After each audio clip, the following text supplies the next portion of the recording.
Doctor Mohammad ইউনূসের London সফরে তার সাক্ষাৎ চেয়েছেন শেখ হাসিনার ভাগ্নি ব্রিটিশ এমপি টিউলিপ সিদ্দিক প্রধান উপদেষ্টা। তিনি তার লন্ডন সফরে গিয়ে বিএনপির ভারপ্রাপ্ত চেয়ারপারসনের সঙ্গে তার একটা বৈঠক হওয়ার কথা আছে, এবং আমার কাছে এইটা একটা অসাধারণ ঘটনা যে বাংলাদেশের একটা সরকার প্রধান গিয়ে একটা দলের প্রধানের সাথে বিদেশের মাটিতে একটা বৈঠক করতেছেন, এবং সেই বৈঠকটা টার্নিং পয়েন্ট বলতেছেন বিএনপির মহাসচিব।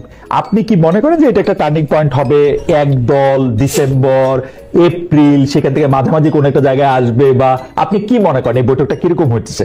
মানে সরকার প্রধান একটা দলের প্রধানের সাথে বৈঠক করতেছেন দেশের বাইরে গিয়ে, আপনার কাছে কেমন লাগছে? মানে বাংলাদেশের রাজনীতিতে আপনি একজন কালের সাক্ষী, সাবেক রাষ্ট্রপতি, আপনার যেহেতু 5 বার আপনি পরপর নির্বাচিত পার্লামেন্টেরিয়ান, হামিদ সাহেবও বোধ হয় আপনার সব আমলে আপনি পেয়েছেন, আপনাদের একটা ওয়ার্কিং রিলেশনশিপও আছে। সাবেক রাষ্ট্রপতি আব্দুল হামিদের থাইল্যান্ড যাওয়ার বিষয়টিকে কেন্দ্র করে এনসিপির নেতৃত্বে যমুনা শাহবাগের আন্দোলনের মুখে সরকার আওয়ামী লীগের কার্যক্রম নিষিদ্ধ করে, কিন্তু হামিদ সাহেবের দেশ থেকে যে শুধু চিকিৎসার জন্য ছিল এবং সরকারের অনুমোদনের ভিত্তিতেই ঘটছে সেটা তিনি ফিরে এসে প্রমাণ করেছেন।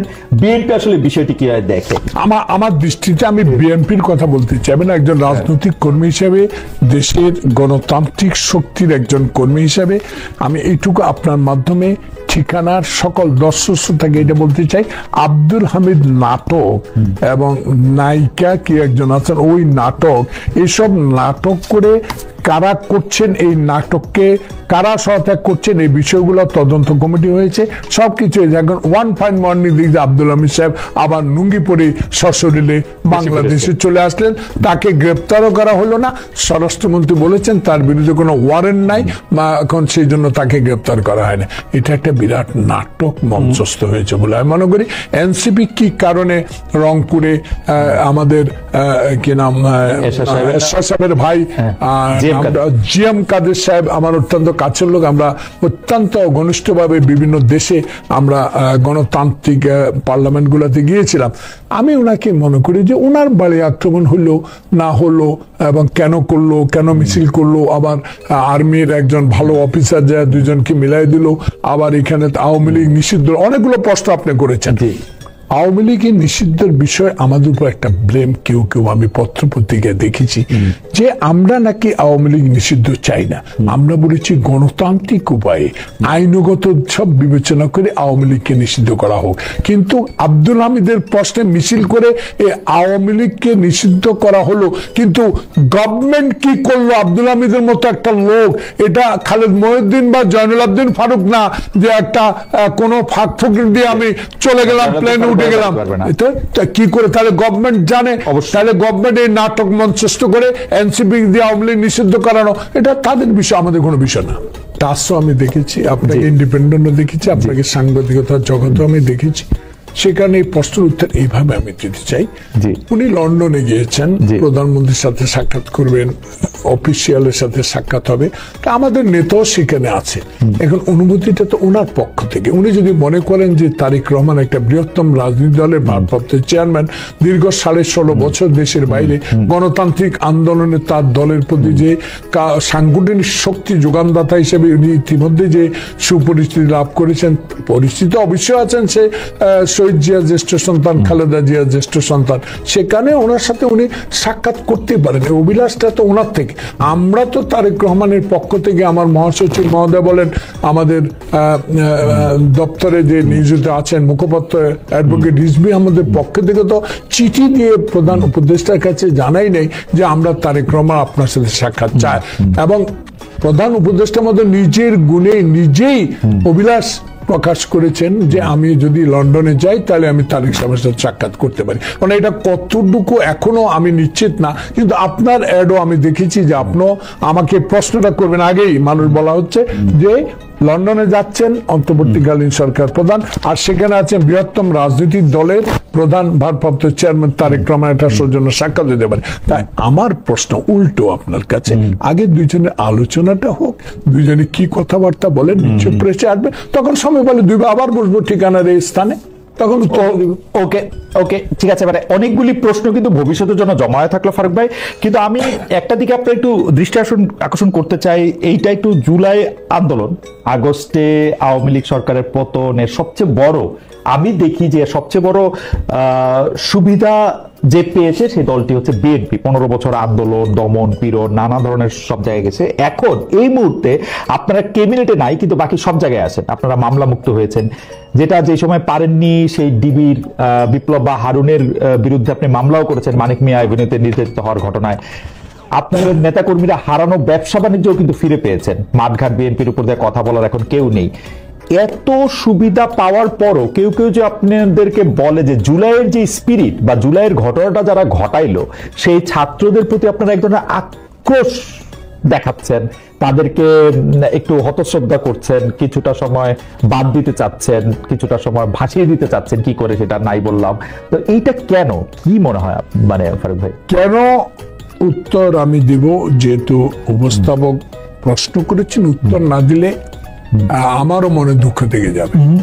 খালিদ মহিউদ্দিন, আপনাকে তো দেখেছি ইন্ডিপেন্ডেন্টে যে আপনার সেই সৌভাগ্যবান কথাগুলো আমার মনে পড়ে বারবার। আপনার এই কথার বলা অর্থ, আপনি অত্যন্ত চতুর একজন উপস্থাপক, আপনি অনেক মেরিটোরিয়াস উপস্থাপক, আপনার ব্রেনের মধ্যে অনেক কিছু আছে। এর মধ্যে একটা অন্যতম আজকে প্রশ্ন করলেন, যে কারণে প্রথমেই শুরু করেছেন আমি কেন ইন্ডিপেন্ডেন্ট টেলিভিশন থেকে অর্ধেক বক্তব্য দিয়ে উঠে গেলাম, সেই প্রসঙ্গটা এখানে আবার ঘুরে ঘুরে চলে আসলো। যে জুলাই অগাস্ট বিপ্লবের যে ছাত্ররা, এটা একদিনে হয় নাই, 16 বছরের সকল আন্দোলন নিয়ে। তাহলে 71-এর কথা কি ভুলে যাবো? 52-এর ভাষা আন্দোলন ভুলে যাব? 69-এর গণ আন্দোলন ভুলে যাব? তার প্রত্যেকটা জিনিসের সাথে সম্পর্ক থাকে এই বিপ্লব, জুলাই অগাস্টের বিপ্লবের ছাত্রদের অবদান কশ্চিন কালো বিএনপি ভুলে নাই, বরং স্পিডের মতো আগে যাওয়ার জন্য 100 মাইল 120 মাইল বেগে এগিয়ে যাওয়ার জন্য যে অনুপ্রেরণা বিএনপি থেকে দেওয়া হয়েছে, সেটা আপনি নিজেও দেখেছেন বাইরে থেকে। সেখানে আমি মনে করি জুলাই অগাস্ট বিপ্লবের যে কথাগুলো আসছে, হেয় প্রতিপন্ন করে কেউ কোনো কথা আমরা বলি না।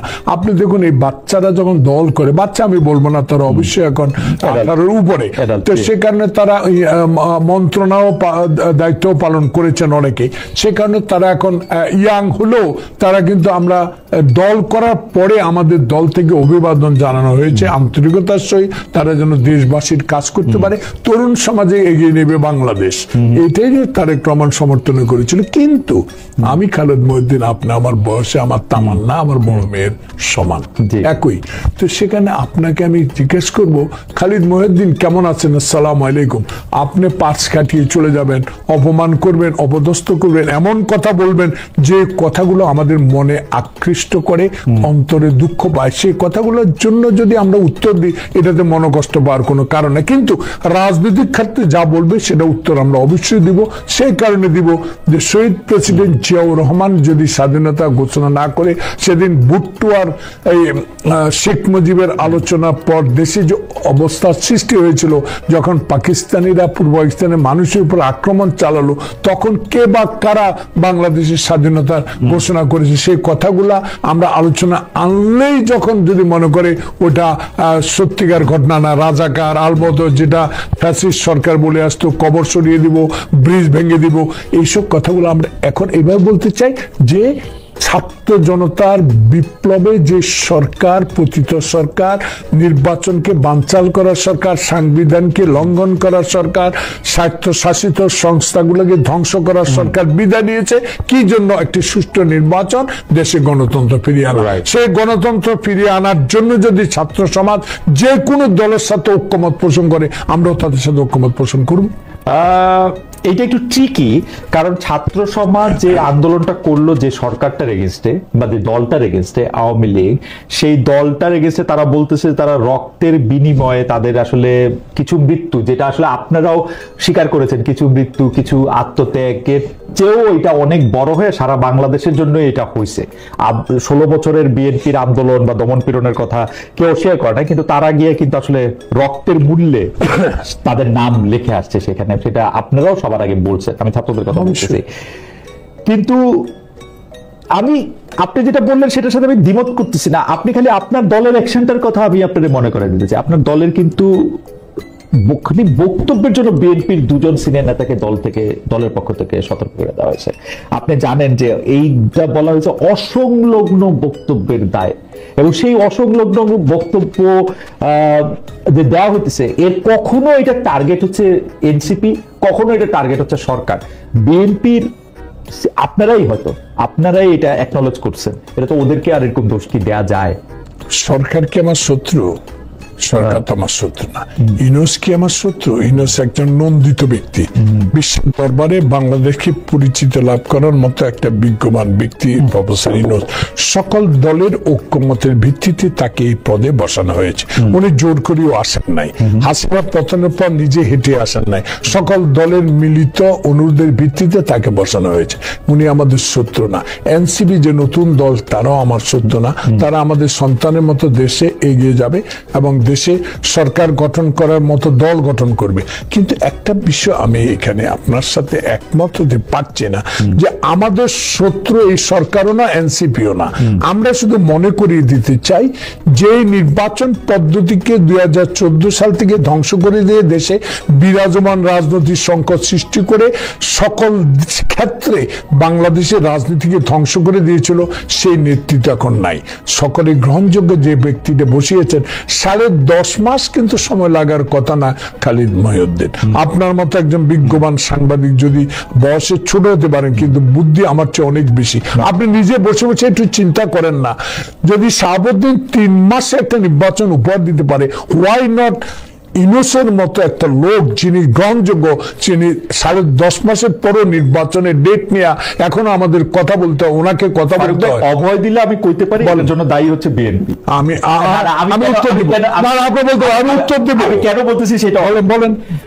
দেখেন, বিএনপি আমার যদি ভুল না হয়ে থাকে 2022 সালে 31 দফা দিল, মানে আরো 3 বছর আগে,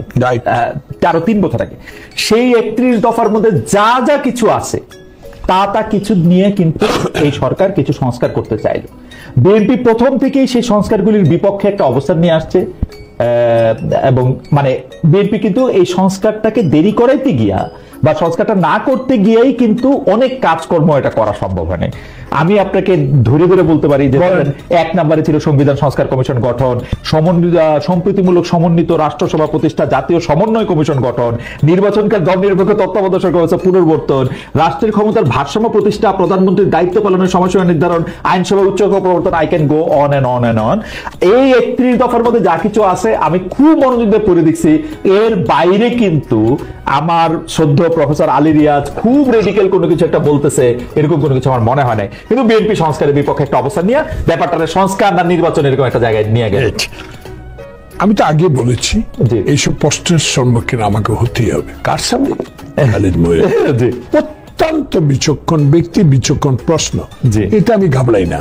আর বিশেষ করে আপনার সামনে তো ঘাবড়াবার প্রশ্ন এই কারণে যে আপনি বলেছেন সংস্কারের বিষয়ে সরকারের সাথে আমাদের যে দ্বিমত, সেটা না।